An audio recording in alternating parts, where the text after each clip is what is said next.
उत्तर भक्तिप्रेम. सारे विश्व चैतन्य रूप आहे याची जाणीव झाली की हृदयातून भक्ती प्रेम प्रकट होते. ही ज्ञानोत्तर भक्ती कर्म, ज्ञान व योग यापेक्षा श्रेष्ठ असते. कारण या तिन्ही एखादे फल प्राप्त करून द्यायचे असते तर भक्ती स्वतः फलस्वरूप आहे. धर्म, अर्थ, काम, मोक्ष हे 4 पुरुषार्थ मानले आहेत. संतांनी मोक्ष नाकारून भक्ती हा पंचम पुरुषार्थ मानला आहे.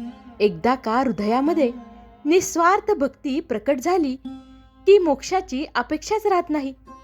प्रेम हे इतके विलक्षण आहे की प्रेमाच्या आळ्यात मृत्यूही विरघळून जातो. काही संत स्वतः प्रेयसी बनतात व देवाला प्रियकर मानून देवावर प्रेम करतात. ही मधुर भक्ती. तसेच काही भक्त देवाला आई मानतात व स्वतः बालक बनून देवावर प्रेम करीत असतात.